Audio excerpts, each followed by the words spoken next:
Hello my dear friend, engineer Saurabh Tiwari this side. दोस्तों, आज हम बात करने वाले हैं 9 most important point for civil engineer, for site engineer और फॉर फ्रेशर इंजीनियर। यदि आप एक फ्रेशर इंजीनियर हो, आप साइड में वर्क करा रहे हो या करने वाले हो, या फिर आपने खुद की ऑफिस खोल रखी है, तो आपको ये सारी चीजें जरूर पता होनी चाहिए।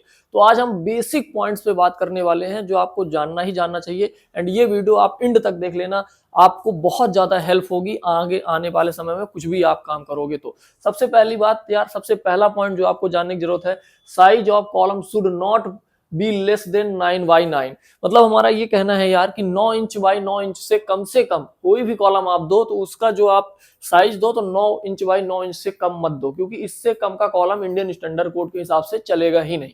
सो आप बाउंड्री बना रहे हो या नॉर्मल भी कोई हाउस बना रहे हो जिसमें आप एक फ्लोर बना रहे हो, 2 फ्लोर बना रहे हो, तो कम से कम 9 इंच बाई 9 इंच का कॉलम होना ही चाहिए। बहुत सारे लोग 6 इंच बाई 6 इंच का भी कॉलम दे देते हैं, तो वो गलत है। 9 इंच बाई 9 इंच से कम का कॉलम आपको नहीं देना है। दूसरे पॉइंट में आपको बता दें कि minimum 4 rod used in column. अब ये 4 रॉड जो कॉलम में यूज होने हैं वो ये है कि यदि आप 9 इंच बाई 9 इंच का कॉलम दे रहे हो तो ये आपको 4 रॉड इसमें रखने हैं। और ये जो रॉड का डायामीटर है यार, ये 12 mm से आपको कम नहीं रखना है। कम से कम आप 12 mm रॉड का डायामीटर रखिए। उसके बाद तीसरा पॉइंट है, lapping of rod should be not less then 50D। अब ये 50D क्या होता है और ये लैपिंग क्या है, मैं आपको थोड़ा सा अच्छे से समझा दूं। देखो, जब आपका मान लो आपने कोई एक कॉलम पे इस तरह कोई सरिया बांधा, ये हो गया आपका कॉलम और ये सरिया आ गया ऐसे, ठीक है। अब इसमें जब यहां से ये सरिया खत्म हो गए, ठीक, तो सबसे पहले तो इनको अल्टरनेट देना चाहिए, एक छोटा एक बड़ा, ये आपने दे दिए सरिये। अब जब ये यहाँ खत्म हो रहा है, समझो प्लिंथ के ऊपर तक ये सरिया आ गया, अब आपको छत तक ले जाना है, तो आप क्या करोगे, नया सरिया इसमें या नए रॉड ऐड करोगे। तो आप कुछ ऐसे ऐड करोगे इनको, ये देखो, ये आप ऐड कर रहे हो, ये कॉलम हो रहा। तो ये जो जोन है ना, ये जो जोन है यार, ये लैपिंग जोन कहलाता है। ये क्या कहलाता है, लैपिंग जोन। ये लैपिंग जोन इन कॉलम कहलाता है। तो अब आपको क्या करना है कि ये जो लैपिंग है ये कितनी देना है, ये कैसे डिसाइड होगा। तो वही हमने लिखा है कि lapping of rod should not be less than 50D। अब ये 50D क्या होता है, तो मान लो ये हमारा जो रॉड है ये 12 mm का है। तो ये जो 12 mm का रॉड है ना, तो उसको आप करना क्या है, किस तरह से, ये 50D है। 50D का मतलब होता है डायामीटर ऑफ बार। तो ये जो 12 mm का बार है, इसमें आप 12 का मल्टीप्लाई कर दो, 12 पंचे 60, 600 mm।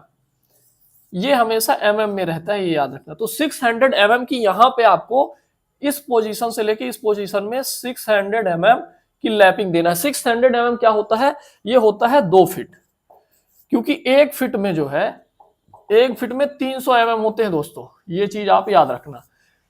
अभी मैं लास्ट में साइड भी हो जाऊंगा तो आप पूरे का स्क्रीनशॉट भी ले सकते हो, ये बहुत इंपॉर्टेंट है, बहुत काम आएगा आपके। तो lapping of rod should not be less than 50D। तो डाया ऑफ बार कहलाता है ये, और ये लैपिंग किस हिसाब से होती है ये आप समझ गए। अब इसको कहां देनी चाहिए ये मैं नेक्स्ट वीडियो में बताऊंगा।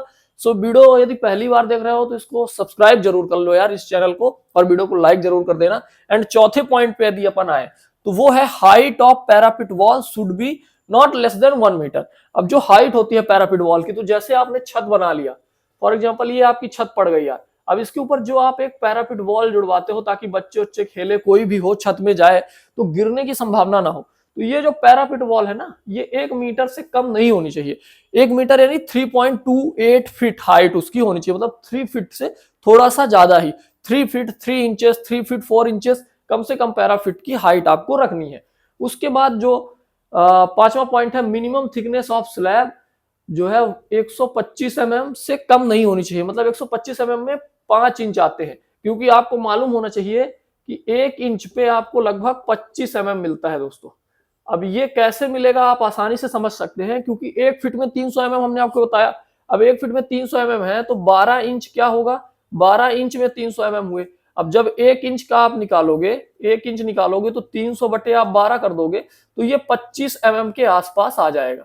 तो वही चीज है, जो आपको थिकनेस स्लैब देनी ना, छत कोई पूछे कि आपको छत की क्या साइज रखनी है, क्या आप थिकनेस रखोगे, तो कम से कम 5 mm स्लैब की थिकनेस होनी चाहिए। अब उसके बाद जो 6 नंबर का पॉइंट है, तो वो ये है कि मिनिमम थिकनेस ऑफ लिंटेल।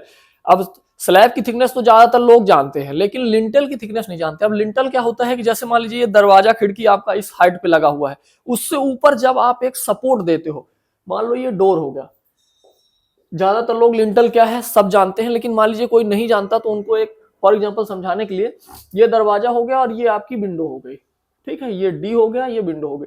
अब यहाँ पे आपको चूंकि क्या है, यहाँ से आप 7 फीट की हाइट के बाद ऊपर आप वॉल जोड़ोगे, ईंटें जोड़ोगे, तो क्या है कि यहाँ पे आपको एक लिंटल देना पड़ता है।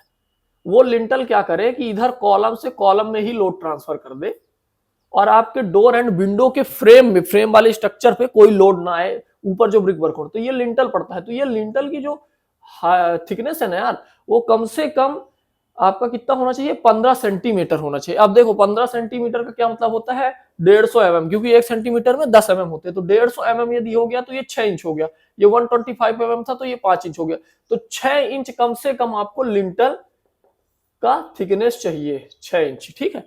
तो हम हो गए लिंटल तक पहुंचे। 7वें नंबर पॉइंट में आपको क्या देखना है कि minimum number of bars used in circular column वो है 6।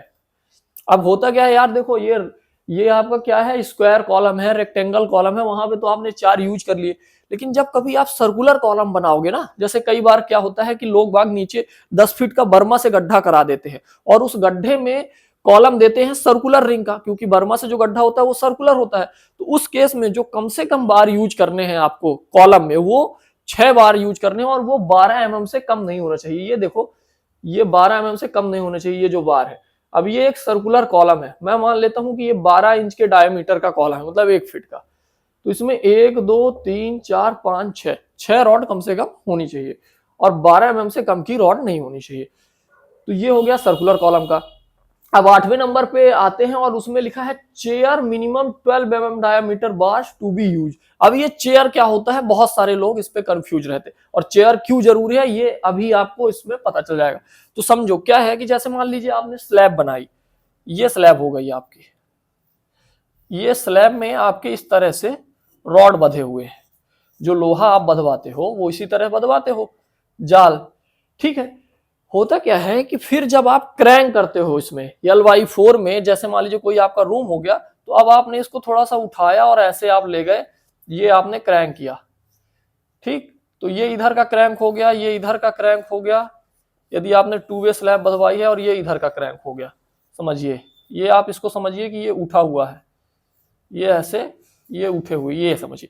अब ये जैसे क्रैंक हो गया ना, तो ये जो क्रैंक होता है, ये मान लीजिए सिंपल हो गया, फिर इधर इतने में क्रैंक आ गया, तो इन क्रैंक का जो है ऊपर वाला जो क्रैंक उठाया गया है यहां से मोड़ के, वो क्रैंक नीचे वाले पे आके दबे ना, जैसे लोड पड़ेगा तो पता चले कि वो दोनों एक ही साथ हो जाए, वो जुड़े ना, ज्वाइंट ना हो, तो क्या किया जाता है, इनके बीच एक ऐसी चेयर प्रोवाइड की जाती है, ऐसी आप एक चेयर प्रोवाइड कराते हैं, जो कि कम से कम उसमें जो आपको रॉड यूज करना है वो 12 mm का कम से कम यूज करना है।